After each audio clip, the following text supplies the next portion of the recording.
Hi, ನಾನು ನಿಮ್ಮ ಕನ್ನಡದ ಹುಡುಗ ನಾಗಾರ್ಜುನ ಸಾಗರ್. ನಾನೊಬ್ಬ ಮ್ಯೂಸಿಕ್ ಪ್ರೊಡ್ಯೂಸರ್ ಜೊತೆಗೆ audio engineer.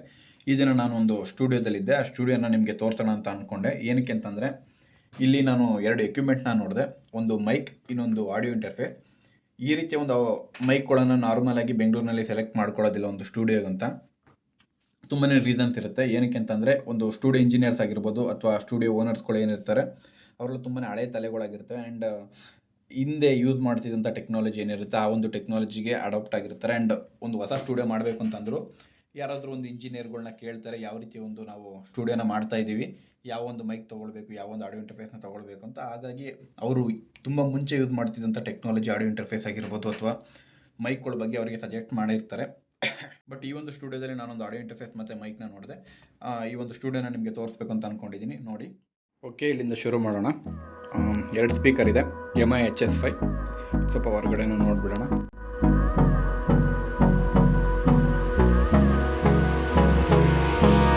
Hold me close till I get up.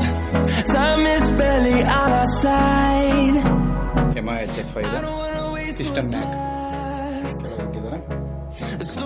ಬಿಟ್ಟರೆ ಆಡಿಯೋ ಇಂಟರ್ಫೇಸ್ ಬಗ್ಗೆ ಮಾತಾಡೋಣ. ಇದು ಸಾಲಿಡ್ ಸ್ಟೇಟ್ ಲಾಜಿಕ್ ಅಂತ, ಸ್ವಲ್ಪ ಹಳೆ ಆಡಿಯೋ ಇಂಟರ್ಫೇಸೇ. ಬಟ್ ಈ ರೀತಿ ಆಡಿಯೋ ಇಂಟರ್ಫೇಸ್ನ ತುಂಬ ರೇರಾಗಿ ಯೂಸ್ ಮಾಡ್ತಾರೆ. ಎಲ್ಲ ನಾರ್ಮಲಾಗಿ ಫೋಕಸ್ ರೈಟ್ ಅಂತ ಅದರಿಂದನೇ ಬಿದ್ದಿರ್ತಾರೆ. ಸೊ ಈ ಒಂದು ಆಡಿಯೋ ಇಂಟರ್ಫೇಸ್ ಏನಿದೆ ಇದು ಕೂಡ ಚೆನ್ನಾಗಿದೆ. ಬಟ್ ತುಂಬಾ ರೇರ್ ಈ ರೀತಿಯ ಒಂದು ಆಡಿಯೋ ಇಂಟರ್ಫೇಸ್ನ ನೀವು ಸ್ಟುಡಿಯೋದಲ್ಲಿ ನೋಡೋದು.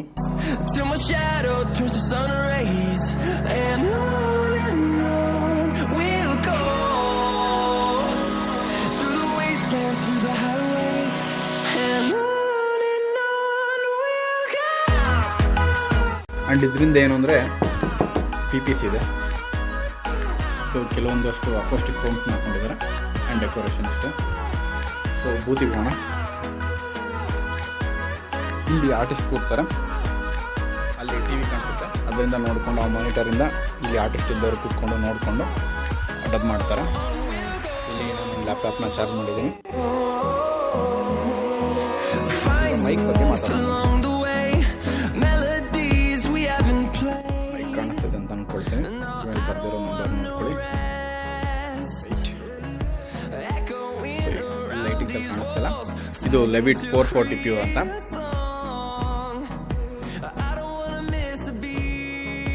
ಇನ್ನು ಬೇರಿಂಜರ್ನ ಇಟ್ಕೊಂಡಿದೆ.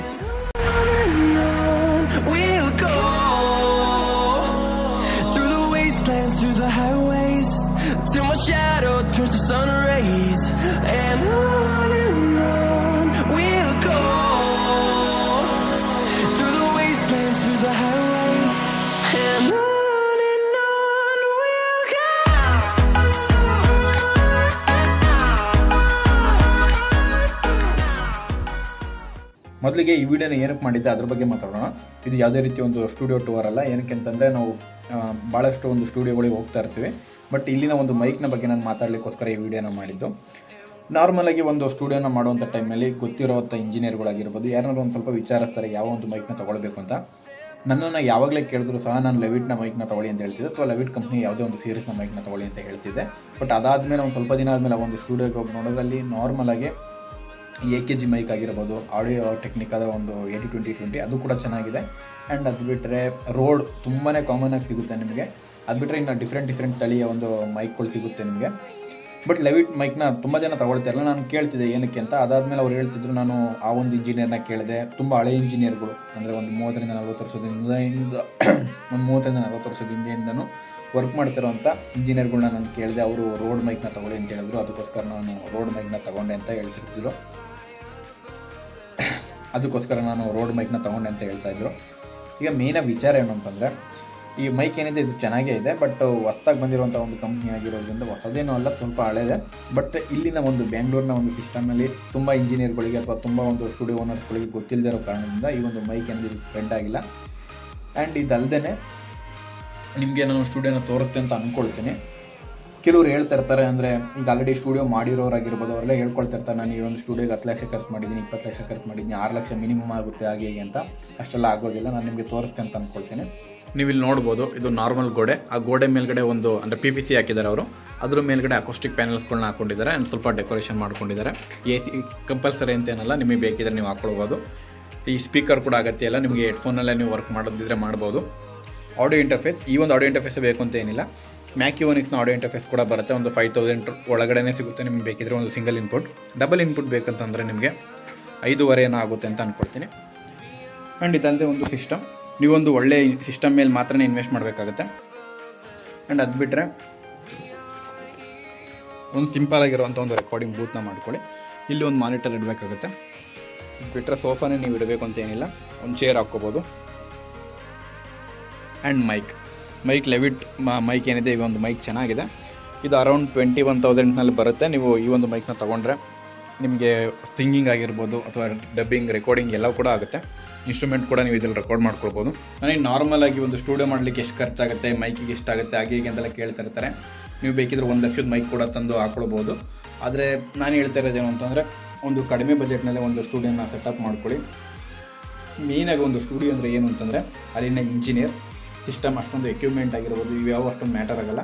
ಅಲ್ಲಿ ಕೂತಿರೋಂಥ ಇಂಜಿನಿಯರ್ ಏನಿದ್ದಾರೆ ಅವ್ರಿಗೆ ಎಷ್ಟು ನಾಲೆಡ್ಜ್ ಇದೆ ಅಥವಾ ಎಷ್ಟು ಎಕ್ಸ್ಪೀರಿಯೆನ್ಸ್ ಇದೆ, ಇದ್ರ ಮೇಲೆ ಮಾತ್ರನೇ ಮ್ಯಾಟರ್ ಆಗೋದು. ನೀವು ಮಿನಿಮಮ್ ಅಂದರೆ 1 ಲ್ಯಾಕ್ನಲ್ಲೂ ಕೂಡ ನೀವೊಂದು ಸ್ಟುಡಿಯೋನ ಸೆಟಪ್ ಮಾಡ್ಕೊಳ್ಬೋದು. ಹೇಗೆ ಅಂತ ಹೇಳಿದಂತಂದರೆ, ಒಂದು 40,000ನಲ್ಲಿ ಸಿಸ್ಟಮ್ ತೊಗೊಳ್ಳಿ, ಒಂದು 20,000 ಮೈಕ್, ಸ್ಟ್ಯಾಂಡು, ವಯರ್ ಇದೆಲ್ಲ ತಗೊಂಡ್ರು ಒಂದು 10,000 ಆಗುತ್ತೆ. ಎಷ್ಟಾಯಿತು? 40 + 20 + 10 ಆಯಿತಾ, 70 ಆಯಿತು. ಇನ್ನು 30 ಉಳ್ಕೊಳ್ತು. ಸ್ಪೀಕರ್ ನಿಮ್ಗೆ ಬೇಕು ಅಂತ ಏನಿಲ್ಲ, ಆಡಿಯೋ ಇಂಟರ್ಫೇಸಿಗೆ ಒಂದು 5,000 ಸ್ಪೆಂಡ್ ಮಾಡಿ. ನಾನು ಆಕ್ಸೆಸರೀಸ್ ಎಲ್ಲ ಅದರಲ್ಲೇ ಬರುತ್ತೆ, 5,000 ಏನು ಎಕ್ಸ್ಟ್ರಾ ಹಾಕ್ಕೊಳ್ಬೇಕಾಗಿಲ್ಲ. ಇನ್ನು ಉಳಿದಿದ್ದ ದುಡ್ಡಿನಲ್ಲಿ ಅಕೋಸ್ಟಿಕ್ ಪ್ಯಾನಲ್ಸ್ ತನ್ನಿ, ಫೋಮ್ ತನ್ನಿ, ಇದರಲ್ಲಿ ನೀವು ಸ್ವಲ್ಪ ಡೆಕೋರೇಟ್ ಮಾಡ್ಕೊಳ್ಳಿ. ಆ್ಯಂಡ್ ಒಂದು 5,000-6,000ಗೆ ಮಾನಿಟರ್ ಬರುತ್ತೆ, 2 ಮಾನಿಟರ್ ತಂದು ಹಾಕ್ಕೊಳ್ಳಿ. ಆ್ಯಂಡ್ ನೀವು ಆರ್ಟಿಸ್ಟ್ನ ಬೇರೆ ಬೂತ್ನಲ್ಲಿ ಇಟ್ಕೊಳ್ಬೇಕು ಅಂತೇನಿಲ್ಲ, ನಿಮ್ಮ ಒಂದು ಸೇಮ್ ಬೂತ್ನಲ್ಲಿ ಹಿಂದ್ಗಡೆ ಕೂರಿಸ್ಕೊಂಡು ಸಹ ಮುಂದ್ಗಡೆ ಇರೋಂಥ ಒಂದು ಸಿಸ್ಟಮ್ನಲ್ಲಿ, ಒಂದು ನಿಮಿಷ, ಈ ಒಂದು ಸಿಸ್ಟಮ್ನಲ್ಲಿ ನೀವು ಆಪ್ರೇಟ್ ಮಾಡ್ತಾ ಇರ್ತೀರ, ಅಂದರೆ ಎಡಿಟಿಂಗ್ ಮಾಡ್ತಾ ಇರ್ತೀರ. ಇಲ್ಲಿ ವೀಡಿಯೋ ಕಾಣಿಸ್ತಾ ಇರುತ್ತೆ, ಇದೇ ಸೇಮ್ ಮಾನಿಟರ್ನ ನೋಡಿಕೊಂಡು ಆರ್ಟಿಸ್ಟ್ ಇಲ್ಲಿ ಡಬ್ ಮಾಡ್ತಾರೆ ಹಿಂದೆ ಕೂತ್ಕೊಂಡು. ಸೊ ಅದು ಏನು ಸಮಸ್ಯೆ ಆಗೋದಿಲ್ಲ. ಹೀಗಾಗಿ ನೀವು ಜಾಸ್ತಿ ಹಣನ ಸ್ಪೆಂಡ್ ಮಾಡಿ ಒಂದು ಸ್ಟುಡಿಯೋನ ಮಾಡಬೇಕು ಅನ್ನೋದು ಇದನ್ನೇನಿಲ್ಲ. ನೀವು ಕಡಿಮೆ ಒಂದು 1 ಲಕ್ಷದಲ್ಲೂ ಕೂಡ ನೀವು ಒಂದು ಸ್ಟುಡಿಯೋನ ಮಾಡಿಕೊಂಡು ನೀವು ವರ್ಕ್ನ ಸ್ಟಾರ್ಟ್ ಮಾಡ್ಬೋದು. ಇನ್ನೂ ಸ್ವಲ್ಪ ಸ್ಪೆಂಡ್ ಮಾಡ್ತೀವಿ, ಚೆನ್ನಾಗಿ ಮಾಡ್ತೀವಿ, ಒಳ್ಳೊಳ್ಳೆ ಎಕ್ವಿಪ್ಮೆಂಟ್ ತಂದು ಹಾಕ್ತೀವಿ ಅಂತಂದರೆ, ನಾನು ಹೇಳಿದ ಆಡಿಯೋ ಇಂಟರ್ಫೇಸ್ ಏನಿದೆ, ಮ್ಯಾಕ್ ಯುನಿಕ್ಸ್ನ ಆಡಿಯೋ ಇಂಟರ್ಫೇಸ್ ತುಂಬಾ ಚೆನ್ನಾಗಿದೆ. ಬಟ್ ಈ ಒಂದು ಆಡಿಯೋ ಇಂಟರ್ಫೇಸ್ ನಾನು ರೇರಾಗಿ ನೋಡಿದ್ದು, ಅದಕ್ಕೋಸ್ಕರ ಹೇಳಿದೆ ಅಷ್ಟೇ. ಮ್ಯಾಕ್ ಯುನಿಕ್ಸ್ನ ಆಡಿಯೋ ಇಂಟರ್ಫೇಸ್ ತುಂಬಾ ಚೆನ್ನಾಗಿದೆ. ಅದು ಬಿಟ್ಟರೆ ಲೆವಿಟ್ನ ಮೈಕ್ ತೊಗೊಳ್ಳಿ. HS5 ಸ್ಪೀಕರ್, ನಿಮ್ಮ ಸಾಂಗ್ ಕೂಡ ಮಿಕ್ಸ್ ಮಾಡ್ತೀವಿ, ಸಾಂಗ್ ಕೂಡ ರೆಕಾರ್ಡಿಂಗ್ ಮಾಡ್ತೀವಿ, ಅಲ್ಲೇ ಮ್ಯೂಸಿಕ್ ಪ್ರೊಡಕ್ಷನ್ ಮಾಡ್ತೀವಿ ಅಂತಂದರೆ MI HS5 ಸ್ಪೀಕರ್ ತೊಗೊಳ್ಳಿ. ಹೆಡ್ಫೋನ್ಗಳು ನೀವು ನಾರ್ಮಲಾಗಿ ಕಡಿಮೆ ದುಡ್ಡಿನ ಹೆಡ್ಫೋನೇ ತೊಗೊಳ್ಬೋದು. ಹೆಡ್ಫೋನ್ ನಾರ್ಮಲಾಗಿ ಮಿಕ್ಸಿಂಗ್ ಮಾಡಲಿಕ್ಕೆ ಹೋಗ್ಬೇಡಿ, ಆ ಒಂದು ಬೆಟರ್ ಜಡ್ಜ್ಮೆಂಟ್ ನಿಮ್ಗೆ ಸಿಗೋದಿಲ್ಲ, ಅದಕ್ಕೋಸ್ಕರ ಅಷ್ಟೇ. ಸೊ MI HS5 ಏನಿದೆ ತುಂಬಾ ಬ್ಯಾಲೆನ್ಸ್ಡ್ ಆಗಿದೆ. ಹೆಡ್ಫೋನ್ ಸಿಂಪಲ್ ಆಗಿರೋದನ್ನು ತೊಗೊಳ್ಬೋದು. ಇಲ್ಲ ನೀವು ಅದರಲ್ಲೂ ಪ್ರೊಫೆಷನಲ್ ತೊಗೊಳ್ತೀನಿ. DT990 Pro ಅನ್ನೋ ಒಂದು ಹೆಡ್ಫೋನ್ ಕೂಡ ಇದೆ. ಈಗ ನಾನು ಈ ದಿನ ನಿಮಗೆ ಒಂದು ಸ್ಟುಡಿಯೋ ಬಗ್ಗೆನೂ ಕೂಡ ಹೇಳಿದ್ದೀನಿ ಅಂದ್ಕೊಳ್ತೀನಿ, ಒಂದು ಸ್ಟುಡಿಯೋ ಹೊಸ್ದಾಗಿ ಯೂಸ್ ಮಾಡೋದು ಹೇಗೆ ಅಂತ. ಆ್ಯಂಡ್ ಮೈಕ್ನ ಬಗ್ಗೆ ಸ್ವಲ್ಪ ಇಂಟ್ರೊಡಕ್ಷನ್ ಕೊಟ್ಟಿದ್ದೀನಿ. ಆ್ಯಂಡ್ ಬೆಂಗಳೂರು ಸಿಸ್ಟಮ್ ಬಗ್ಗೆ ಕೂಡ ನಿಮ್ಗೆ ಗೊತ್ತಾಗಿದೆ ಅಂತ ಅಂದ್ಕೊಳ್ತೀನಿ. ಯಾವ ರೀತಿ ಥಿಂಕ್ ಮಾಡ್ತಾರೆ ಸ್ಟುಡಿಯೋ ಓನರ್ಸ್ಗಳು, ಸ್ಟುಡಿಯೋ ಇಂಜಿನಿಯರ್ಸ್ಗಳು ಯಾವ ರೀತಿ ಥಿಂಕ್ ಮಾಡ್ತಾರೆ ಅಂತ. ತುಂಬಾ ಕಡಿಮೆ ಜನ ಇರೋದು, ಅಂದರೆ ಈಗ ಹೊಸ್ದಾಗಿ ಬರ್ತಿರೋಂಥ ಇಂಜಿನಿಯರ್ಗಳು ಏನಿದ್ದಾರೆ ಅದು ತುಂಬಾ ಕಡಿಮೆ ಇದ್ದಾರೆ. ಹೀಗಾಗಿ ಬೇಗ ಕಲ್ತ್ಕೊಳ್ಳಿ, ಸೌಂಡ್ ಇಂಜಿನಿಯರಿಂಗ್ ಕಲೀರಿ, ಪ್ರೋಟೋಸ್ ಕಲೀರಿ, FL Studio ಕಲೀರಿ ಸಾಕು. FL Studio ಏನಿದೆ ಮ್ಯೂಸಿಕ್ ಪ್ರೊಡಕ್ಷನ್ ಮತ್ತು ಮಿಕ್ಸಿಂಗಿಗೆ ಆಗುತ್ತೆ. ಆ್ಯಂಡ್ ಟೋಟಲ್ ಏನಿದೆ ರೆಕಾರ್ಡಿಂಗ್, ಡಬ್ಬಿಂಗ್ ಇದಕ್ಕೆಲ್ಲಕ್ಕೂ ಆಗುತ್ತೆ. 5.1 ಮಾಡೋದಿದ್ರೆ ಸಹ, ಅಂದರೆ ಸಿನಿಮಾ ಮಿಕ್ಸಿಂಗ್ ಮಾಡೋದಿದ್ರೆ ಟೋಟಲ್ನಲ್ಲೇ ಮಾಡ್ಬೋದು. ಸೊ ನೀವು 2 ಸಾಫ್ಟ್ವೇರ್ನ ಕಲ್ತ್ಕೊಂಡ್ರೆ ಸಾಕು, ಆರಾಮಾಗಿ ನೀವು ಇಂಡಸ್ಟ್ರಿನಲ್ಲಿ ವರ್ಕ್ ಮಾಡ್ಬೋದು, ಒಳ್ಳೆ ಇನ್ಕಮ್ ಮಾಡ್ಬೋದು. ಸೊ ಈ ವಿಡಿಯೋದಲ್ಲಿ ಇಷ್ಟೇ, ಮತ್ತೆ ಮುಂದಿನ ವಿಡಿಯೋದಲ್ಲಿ ಸಿಗ್ತೀನಿ. Good bye.